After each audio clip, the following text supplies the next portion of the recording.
Olá, pessoal! Estamos iniciando mais um Conexão CrossWalks, programa especial, dicas importantes para você que está preocupado com a sua segurança, segurança da sua casa, da sua empresa. E, em cima disso, hoje temos uma pessoa que pode ensinar muito para a gente. Ele vem de Ribeirão Preto, CEO da Embrastec, que é uma empresa que cuida de sistemas de segurança, principalmente de DPS, que ele vai explicar depois o que é. Márcio, prazer enorme te receber aqui. Um abração. Opa, muito obrigado pelo convite. Muito bom participar e falar de um assunto que eu gosto muito, né, que é proteção. Bacana. Márcio, você começou como bancário. Acho que quase todos nós trabalhamos um pouquinho no banco, eu trabalhei também. Como é que era essa sua vida de bancário? Você começou cedo a trabalhar? Eu entrei como aquele menor auxiliar, né, de serviços gerais, né? Então eu trabalhei 9 anos no Banco do Brasil, saí na época do Collor, para montar a empresa Embrastec com meu pai. Por que vocês resolveram abrir uma empresa nesse ramo, já que você falou seu pai também? Seu pai já trabalhava com isso? O meu pai, infelizmente faleceu, está fazendo 2 meses aí, 2 meses vai para 3 meses, e nós montamos uma empresa juntos, né? E ele faleceu com 82, ele começou a mexer com eletrônica com 13 anos, são quase 70 anos de eletrônica, né? E na história dele tem muita coisa engraçada, mas ele, num certo momento da vida, ele começou a instalar antenas de retransmissão de TV aberta. Então, nas cidades pequenas, ele pegava o sinal via satélite e distribuía para a cidade. E chovia, era muito em Minas isso, na região de Minas, e queimava esses transmissores de madrugada, então ele tinha que ir lá dar manutenção, prefeitura, porque naquela época a prefeitura que era responsável por isso. Então ele começou a desenvolver um projeto para proteger essas antenas e não queimarem. E funcionou, parou de queimar. E aí acho que foi em 90, a gente conversando, ele tinha além disso uma eletrônica de manutenção de conserto de televisão. E eu gostava muito de eletrônica, eu ia para lá ajudar ele, final de semana. E num dia que a gente estava lá, eu estava ajudando ele, caiu um raio e queimou uma televisão que a gente estava arrumando. Aí ele falou, nossa, eu devia ter feito as proteções que eu fiz nas antenas, eu devia ter feito uma aqui para a televisão não queimar. Aí eu falei, puxa vida, a gente poderia fazer um produto, né? Muitas televisões queimavam, claro, descarga atmosférica. E aí surgiu a ideia de desenvolver um produto para televisão. E aí, acho que isso aí, em 91 a gente começou a desenvolver, ficamos 2 anos nessa de desenvolvimento. Aí em 93 nós começamos a fabricar mesmo para o mercado. Você tem formação, né, em engenharia eletrotécnica, é isso, né? Engenharia elétrica pela Unip. O seu pai também tinha formação ou era aquela coisa de um especialista que vai aprendendo pela vida? Ele foi aprendendo pela vida, para você ter ideia. Aí acho que é meio de família. Meu avô instalava pequenas usinas hidrelétricas nas fazendas. Naquela época não chegava energia elétrica na fazenda. Então meu avô fazia uma represinha e punha lá uma pequena, né, hidrelétrica. Dom pessoal, fazer uma coisa dessa não é uma coisa simples. Não é uma coisa simples. E meu pai, com 13 anos, começou a montar rádio. Ele montou uma fábrica de rádio para vender. Meu avô instalava energia elétrica, meu pai vendia um rádio para o fazendeiro. E sabe como? Naquele Instituto Universal. Sim, sim. Então ele aprendeu a montar rádio no Instituto Universal. Por correspondência. Por correspondência. E foi muito engraçado porque meu avô comprou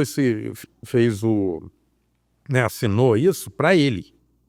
E meu pai falou, eu também quero, né, com 13 anos. Aí meu avô falou, eu vou pegar um para você vai montando aí e eu monto o meu aqui. O do meu avô não funcionou e o do meu pai funcionou. Aí meu pai falou, vou montar uma fábrica. Ele começou. Então, aí depois ele fez estágio para televisão e foi a vida dele inteira trabalhando com eletrônica, né? Mas ele nunca se formou em engenharia. Mas eu tô vendo aqui, você fez Direito, Geografia e Engenharia Elétrica. É nessa ordem mesmo? Na verdade, o que aconteceu? Quando eu fui montar a empresa para ele, eu fazia Direito. porque até então eu trabalhava no banco, fazia direito. E aí nós montamos a empresa. Aí que eu fui fazer engenharia uns 3 anos depois. E depois eu acabei fazendo geografia porque eu gosto de geopolítica e foi mais para ir pensando na parte de geógrafo mesmo, né? Solo, então... E aí foi mais para ter conhecimento E mesmo. você tinha aulas práticas com seu pai, né? Tinha. Ele... isso desde menino, né? Sempre acompanhando ele, foi muito gratificante aí. Foi um companheiro aí pela vida. Eu abri falando sobre... Você trabalha com DPS. O que é DPS? Então, na época, quando a gente começou a fazer essa proteção para proteger televisão, né? Para não queimar contra descargas atmosféricas, ainda não existia. Pelo menos a gente não conhecia o termo DPS. A gente chamava isso que nós inventamos de anti-raio, até registramos a marca anti-raio, e a gente chamava de supressor contra surto, protetor contra surto elétrico. Mas depois veio a norma e o nome técnico é dispositivo de proteção contra surto elétrico, DPS. Então ele protege contra os surtos que queimam e danificam os equipamentos, a rede elétrica, esses surtos que podem ter origem tanto em descarga atmosférica, ou seja, raios, quanto manobras da concessionárias, motores ligando e desligando, tudo isso gera uma sujeira, né, um surto que danifica os equipamentos. Então o que nós fabricamos é isso, é uma proteção para segurar esse surto. Ele é contra esse surto que pode ter essa... Claro, sempre como leigo, eu acho que a maioria está querendo... se eu instalar um DPS, por exemplo, na minha televisão, independentemente de cair um raio ali, ela não vai queimar. O que ele faz é o seguinte, a descarga é lógico que tem a intensidade da descarga. Então a gente produz o DPS para uma corrente lá. Então a gente, por exemplo, para proteger a televisão, os nossos suportam até 20 mil amperes. Um raio típico no Brasil tem 40 mil amperes, mas ele sai da nuvem com 40, ele vai se perdendo pelo caminho, vai atingir um ponto ali, ele também, né, ele perde a sua força e entra, né, nos condutores, na maioria das vezes com 5K chega até o equipamento. Então você estando com uma proteção de 20 mil amperes, você tem uma segurança muito grande. Mas é lógico que pode ocorrer uma descarga de intensidade maior. Isso vale também para quando você tem mais equipamentos do que tem a sua capacidade, foi montada lá, aí você começa... Por exemplo, tem muita coisa nova. Hoje você tem air fry, você tem até o forno de micro-ondas, não é tão antigo assim, e aí você coloca tudo para funcionar ao mesmo tempo e aquilo apaga. Esse DPS ele pode ajudar nisso ou não é bem isso? Na verdade, o que acontece imagina quando tem a interrupção de energia elétrica. No retorno é onde muitos equipamentos queimam, porque vem um pico. É ali que ele protege. Então, para você ter ideia, quando nós lançamos lá em 93, a gente tinha proteção para a rede elétrica e para a antena da televisão. Perfeito. Que ainda era aquelas fitas, né, 300 ohms. Subia lá, Opa, vira para cá. E aí foram surgindo novos produtos. Por exemplo, em 94 começou a ter computador mesmo, microcomputadores, né? Nós fizemos um para proteger microcomputadores. Aí os computadores passaram a ter placa de fax modem. Aí fizemos uma proteção para a linha telefônica do fax modem. Aí começou a ter muita central telefônica.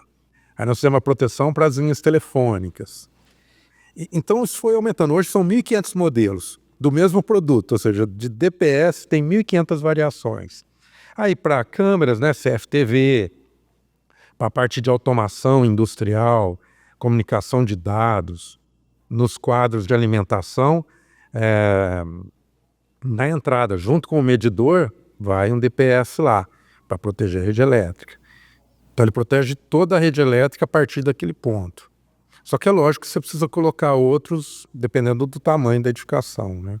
Ô Márcio, pelo que eu estou entendendo, a Embrastek ela não consegue ficar obsoleta, nem que ela queira. Você é obrigado a se atualizar sempre, né? Exatamente, porque a tecnologia não para. Então sempre tem inovações que a gente é provocado a desenvolver um dispositivo para proteger. Mesmo que a gente quisesse, não tem como. E como é que você faz isso? Lá atrás era você e seu pai, e hoje, como é que funciona? Então, hoje a gente, né, ao longo desse tempo a gente foi agregando, hoje a gente tem uma equipe de engenharia que fica focada mesmo em inovações, muitas vezes provocada pela nossa equipe do comercial, porque chega a demanda no comercial. Ah, que interessante. Isso passa e é lógico que o pessoal também está sempre pesquisando, então muitas vezes a gente se antecipa. Um exemplo bom agora, começaram, né, os veículos elétricos, então você tem o carregador de veículo elétrico, precisa proteger.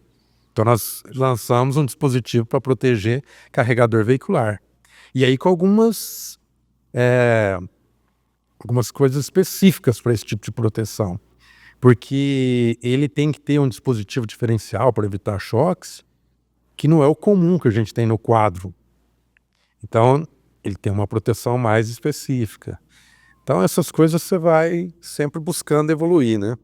Curioso, cada inovação tecnológica implica num novo dispositivo que seja compatível com aquela capacidade energética dele. Com a capacidade, com a tensão que ele trabalha, a própria, né, a corrente.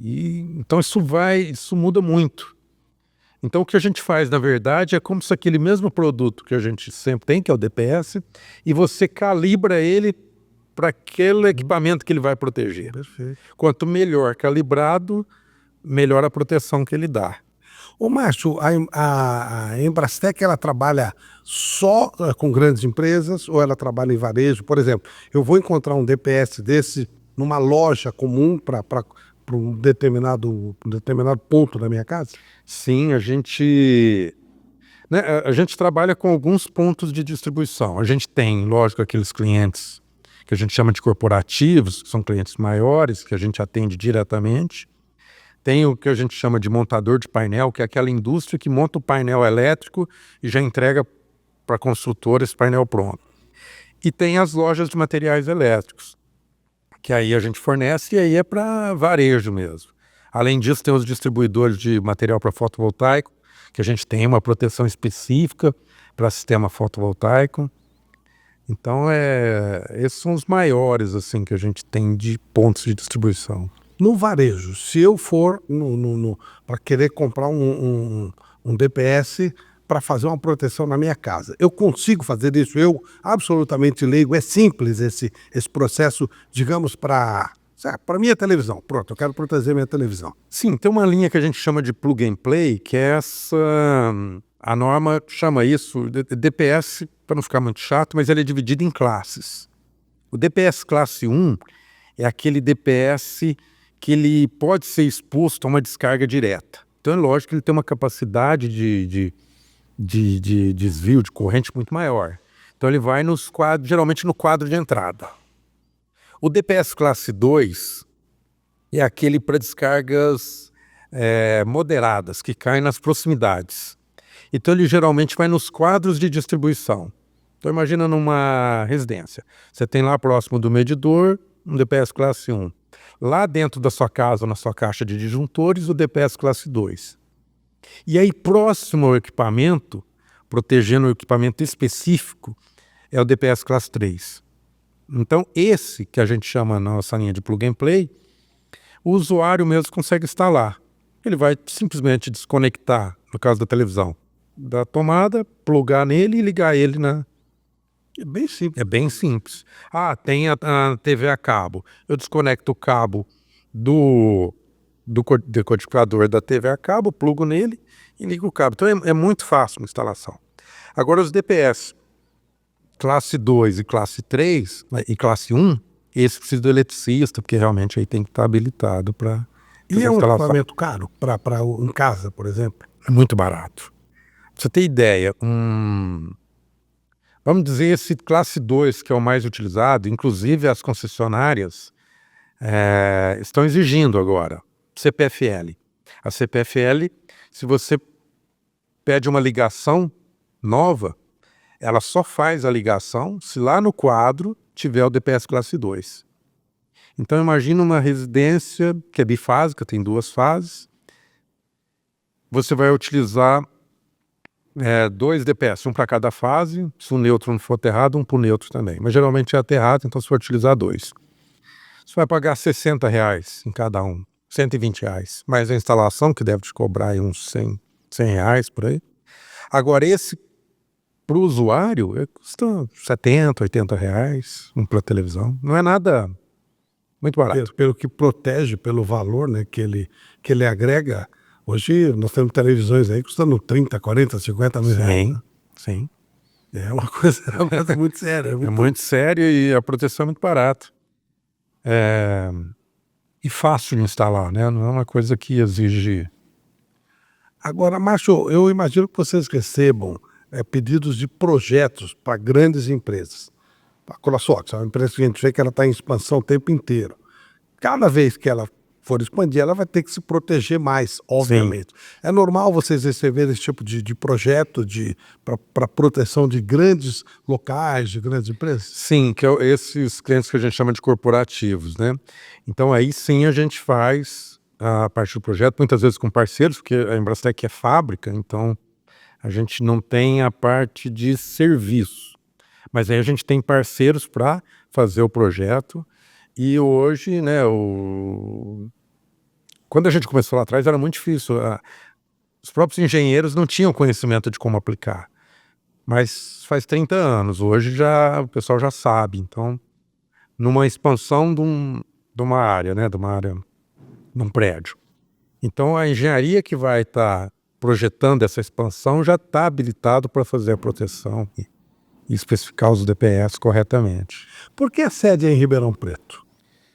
Então, na verdade, eu sou de Franca e lá em 1990, Franca era muito específica para a fábrica de sapato.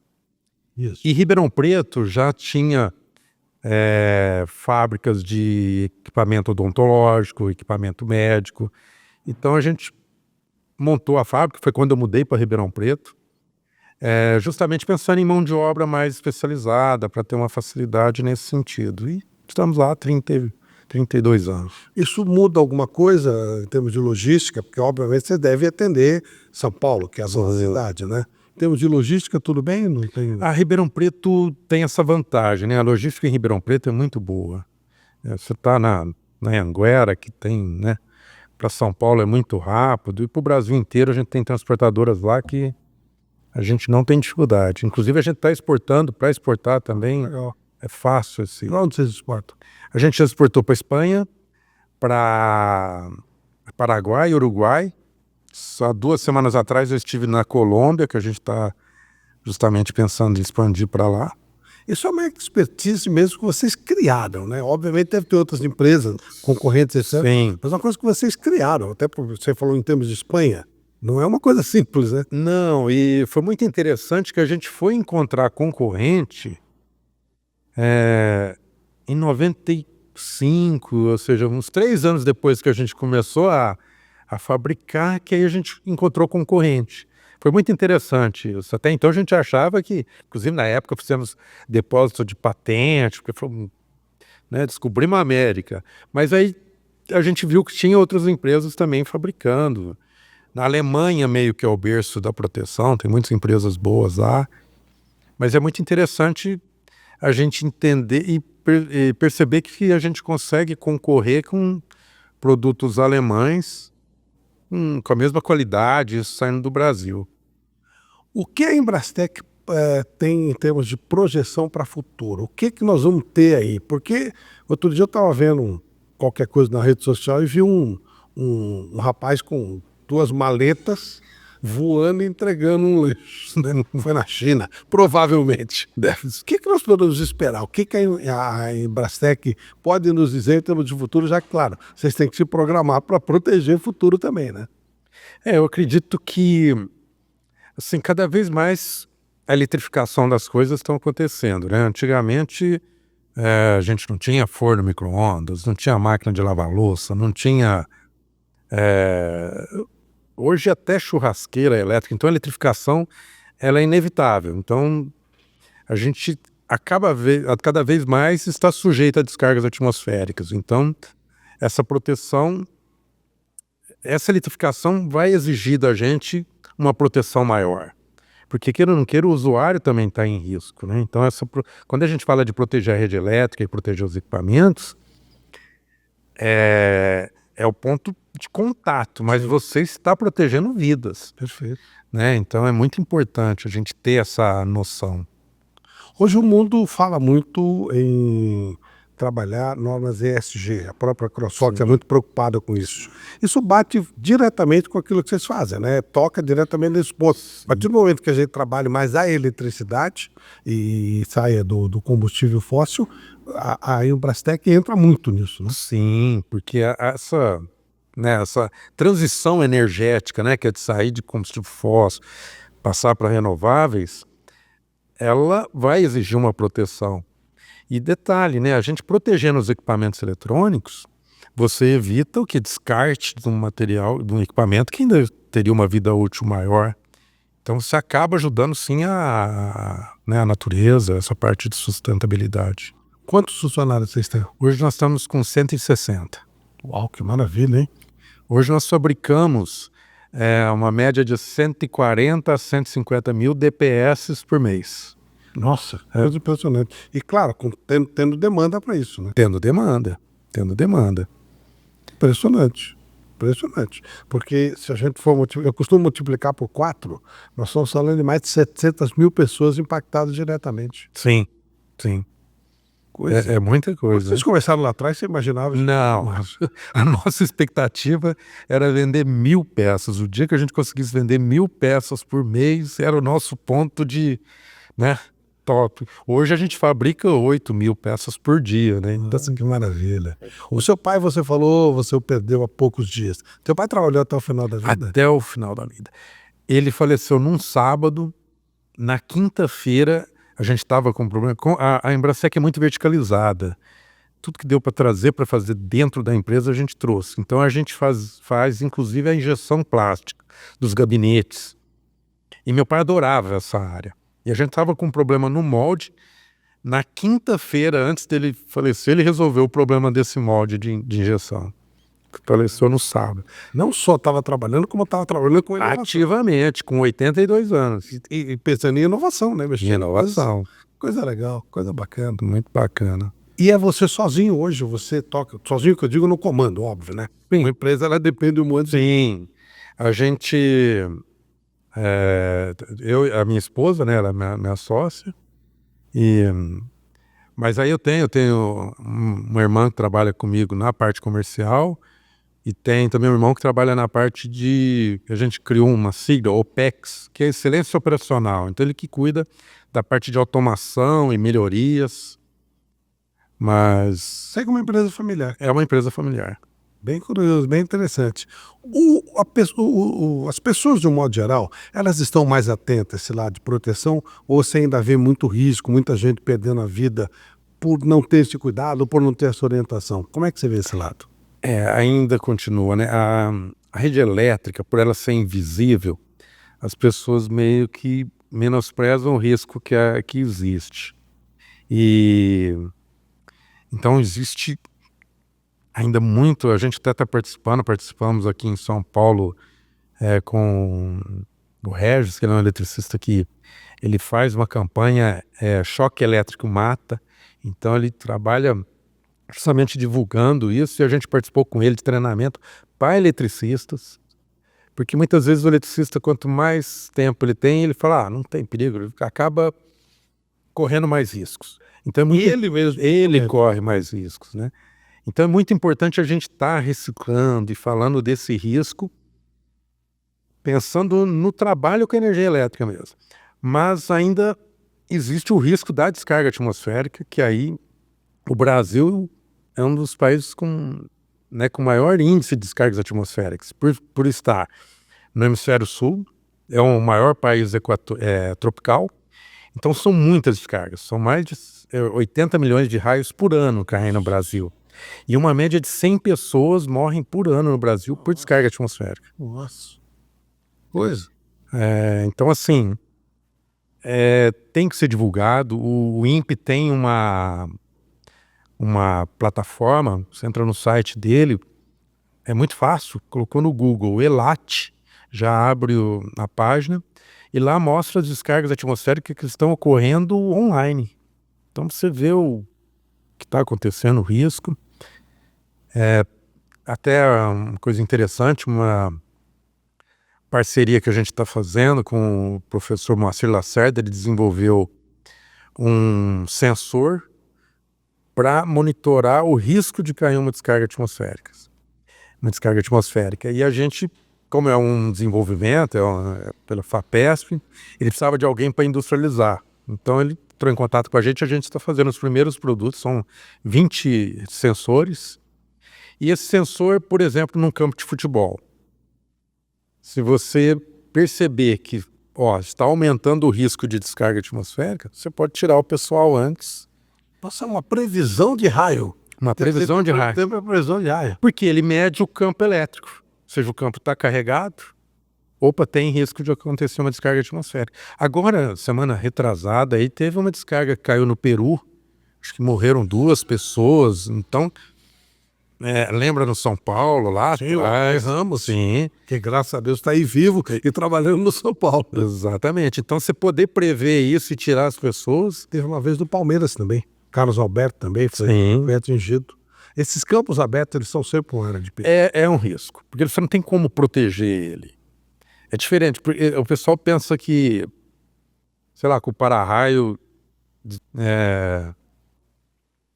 espanta o raio, ou atrai o raio, não é nenhuma coisa nem outra. O para-raio, na verdade, só desvia a descarga que iria cair nessa edificação. Então, para ser o melhor caminho do que a estrutura da edificação. Porque se a descarga atinge um prédio, ela vai descer pela estrutura. Então, ao descer pela estrutura que não é apropriada para desviar essa corrente, ele vem danificando a estrutura. Então, você faz o para-raio para ele ser o melhor caminho, mas para essa descarga que caiu nessa edificação. Então, ele não atrai nem espanta o raio. Ele só é o melhor caminho, só protege a edificação. Então, campo aberto, você não consegue fazer isso. Então, você poder prever antes e avisar, olha, aqui vai ter risco. Imagina no parque, lembra? Não sei se você lembra, mas no Parque Vila Lobos, teve um tempo atrás, começou a chover, as pessoas se esconderam debaixo de uma árvore. Nossa. O raio caiu na árvore, teve gente que morreu. Então, você poder avisar antes, vai ter descarga atmosférica, tira as pessoas, vai para um local abrigado. Já existe, então? Já existe esse sensor e agora nós vamos ter um nacional. E a Embrastec entra nisso, vai pro... Nós vamos fabricar. O desenvolvimento é do professor Moacir Lacerda, mas a parte de industrialização a gente que vai fabricar. Ou seja, eu posso comprar um desse daqui a algum tempo? Pode. O preço deve ser caro, mas daqui a pouco fica... Pode. Interessante. E ele está pensando até, talvez, num modelo de negócio, uma assinatura. Porque o sensor, ele pega um campo, um raio bom, até 50 km. Então, 50? Ele consegue prever Então, pode ser por assinatura. Márcio, ele consegue prever? Ele começa a sentir o campo magnético, né? O campo elétrico começa a aumentar, porque como que ocorre uma descarga atmosférica? A nuvem vai ficando carregada e ela começa a atrair as cargas opostas do solo. Então isso vai ficando carregado. Num certo momento rompe a isolação do ar e acontece a descarga. Então tanto sobe quanto desce, na verdade, ela se encontra no meio. Então ele percebe que esse campo que vai poder diminuir essa resistência do ar, então ele avisa com uma antecedência. As condições estão apropriadas. Isso, pode nem cair. Isso, claro. Pode o vento mandar essa nuvem para longe, mas eu não vou pagar para ver. Então, é uma maneira de proteger nas praias, né? Sem dúvida, piscina, né? Piscina. Ô, Márcio, você diria que hoje as redes sociais elas fazem bem, você citou, né, de algumas redes sociais, fazem bem esse trabalho de prevenção, as pessoas não ligam muito, elas não acreditam tanto. Como é que é isso? Como é que está a consciência das pessoas de um modo geral? Eu acho que nessa parte de proteção ainda tem muito para evoluir. A gente tem trabalhado muito nisso, O ano passado nós participamos de 45 eventos, feiras, congressos, fóruns.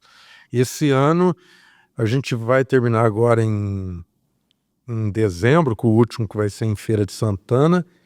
Nós vamos ter participado de 40 eventos, fora esses treinamentos menores que a gente faz em alguma empresa, né? E justamente para divulgar isso. Claro, pensando na parte comercial também, que é divulgando que a gente tem produtos para isso, mas divulgando o risco que existe e a necessidade de se proteger, principalmente no Brasil. Você faz trabalho de palestra, né? Sim. E aí a gente dá a palestra, explica um pouco como ocorre a descarga e depois como se proteger. Mas essa conscientização acho que é um trabalho bem importante que a gente faz. As pessoas querem só, vai cair um raio em cima de mim, cai, né? Em cima de alguém ele pode cair, né? Cai. Ô Márcio, você nesse trabalho de palestras, você cobra as palestras ou você faz um trabalho espontâneo para tentar... Na verdade, acho que a gente paga. Você paga. Porque a gente, onde tem alguém interessado, a gente vai lá, o deslocamento é nosso, a ideia é mesmo divulgar a ideia. Né? E nas suas redes sociais, como é que vocês trabalham esse tipo de divulgação, eu diria de ensinamento, né, de conhecimento para as pessoas? Sim, a gente divulga bastante. Agora, até há pouco tempo, semana retrasada, nós lançamos um e-book falando de proteção, junto com o Sérgio Santos, você já entrevistou ele aqui. Uhum. Então, justamente para conscientizar. É um tema que as pessoas têm muito desconhecimento, então, Sim. o máximo que a gente conseguir levar de informação é importante. A ideia do Conexão CrossFox é também fazer esse tipo de alerta, porque é o dia a dia, né? É o dia a dia. Na pior das hipóteses, ou na melhor das hipóteses, você perde um equipamento. Você pode perder a vida. Isso é muito complexo, isso é realmente muito complicado. E você diria que hoje as redes sociais, de modo geral, estão fazendo um bom trabalho nesse sentido, além daquilo que você faz? Sim, a gente tem utilizado elas bastante. Temos utilizado. É lógico que também tem desinformação. Essas coisas tem em todos os temas, né? Esse é um problema. Tem em todos os Vocês temas. são curso, Márcio? Sim. Temos esses treinamentos que a gente dá a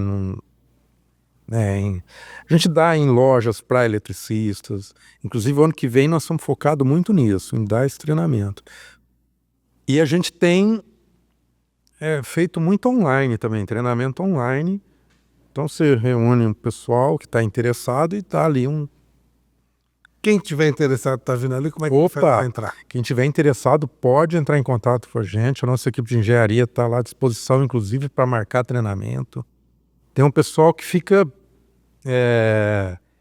pronto para isso lá, tá dedicado para dar treinamento, para tirar dúvidas. Qual é o endereço da eletrônica?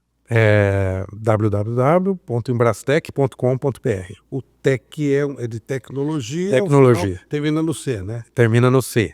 Perfeito, legal. E de novo, de graça, né? De graça, de graça.